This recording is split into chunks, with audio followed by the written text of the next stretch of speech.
রাজ্যে শিক্ষামন্ত্রীর দায়িত্বে রয়েছেন রাজ্যের মুখ্যমন্ত্রী।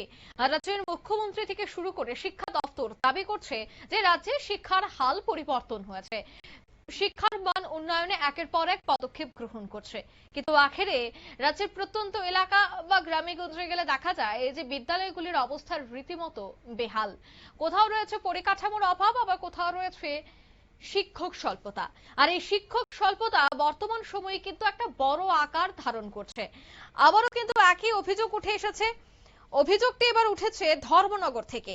ধর্মনগরের কদমতলা স্থিত কালাগাঙ্গের পার উচ্চতর মাধ্যমিক বিদ্যালয়, যেখানে একদিকে ক্লাসরুমের অবস্থা রীতিমতো বেহাল, ঠিক অন্যদিকে পর্যাপ্ত পরিমাণে শিক্ষক নেই, এমনটাও কিন্তু অভিযোগ। আর তাতেই ছাত্রছাত্রীরা এবার তালা ঝুলিয়ে বিক্ষোভ প্রদর্শন শুরু করে। শিক্ষক শ্রেণীকক্ষের অভাবে তারা রীতিমতো এতদিন যাবত অভিযোগ করে আসছিলেন যে শিক্ষক প্রয়োজন, শ্রেণীকক্ষ ঠিক করতে হবে, কিন্তু কোনো ধরনের কোনো সদুত্তর না পেয়ে অবশেষে তারা কিন্তু এই বিষয়টার প্রতিবাদ শুরু করেন। পর্যাপ্ত শিক্ষক নেই প্রয়োজনীয় শ্রেণীকক্ষ, স্মার্ট ক্লাস বহুদিন যাবত বন্ধ, এমনকি গার্ডওয়াল, ডাইনিং হল ও পর্যাপ্ত শৌচাগারের মতন অন্যতম পরিকাঠামোরও অভাব রয়েছে যথেষ্ট পরিমাণে। দীর্ঘদিনের এই সমস্যা প্রতিবাদে সোমবার উত্তর জেলার কদমতলা ব্লকের কালাগাঙ্গের পা দ্বাদশ শ্রেণী বিদ্যালয়ের শিক্ষার্থীরা বিদ্যালয়ে তালা ঝুলিয়ে মূল ফটকের সামনে বিক্ষোভ এবং অবরোধে সামিল হন। তবে সকাল 10টা থেকে শুরু হওয়া এই আন্দোলন প্রায় 2 ঘন্টা চলে। বিদ্যালয়ের মূল ফটকের সামনে অবস্থান করেন শিক্ষার্থীরা। কি দাবি তাদের, শোনাবো একবার।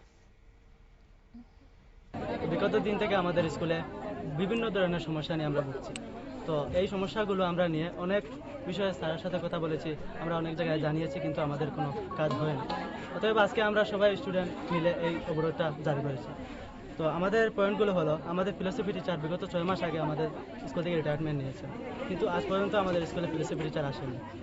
2 নম্বর দফা হলো ক্লাসরুমের অনেক ক্রাইসিস। আমরা ক্লাস 12-এর স্টুডেন্ট, সামনে আমরা ফাইনাল এক্সাম দেবো, কিন্তু আমরা আজকে এই প্রায় 1 মাস থেকে আমরা স্কুলে 3 দিন ভাবে ভাগ করে স্কুলে আসতে হচ্ছে।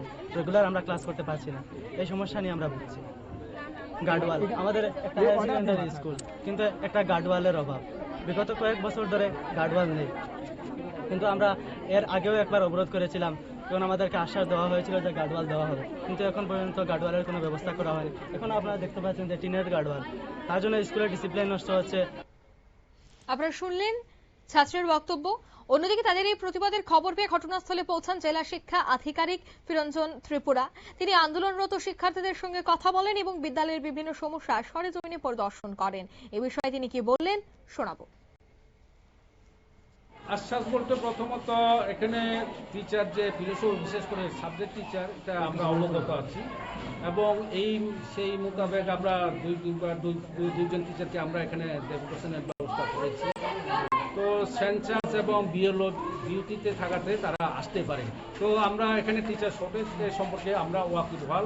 তো এখানে আমাদের সঙ্গে সেন্সাস শেষ হলে এখানে আসার কথা ফিলোসফি টিচার, আমাকে যেটা মেসেজের মাধ্যমে বলা হয়েছে ডিএম অফিস থেকে, ডিএম ম্যাডাম নিজেই আমাকে এটা ফরওয়ার্ড করেছেন। তো এটা হলো প্রথম।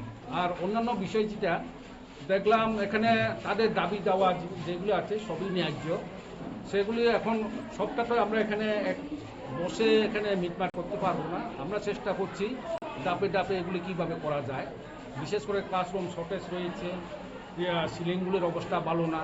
তো এখানে একটা মেজর একটা রিপেয়ারিংয়ের ব্যবস্থা আমরা করার ব্যবস্থা করব, এবং এডিশনাল ক্লাসরুম দেওয়ার জন্য আমরা।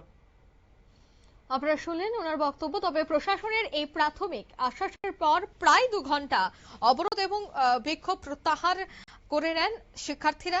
তবে দীর্ঘদিনের অবহেলার অবসান ঘটিয়ে বিদ্যালয়ের শিক্ষা এবং পরিকাঠামোগত সংকট কবে কাটবে, এখন সেদিকেই তাকিয়ে রয়েছে শিক্ষক, শিক্ষার্থী এবং অভিভাবক মহল। নিয়ে নিচ্ছি ছোট্ট একটি বিজ্ঞাপন বিরতির সঙ্গে থাকুন।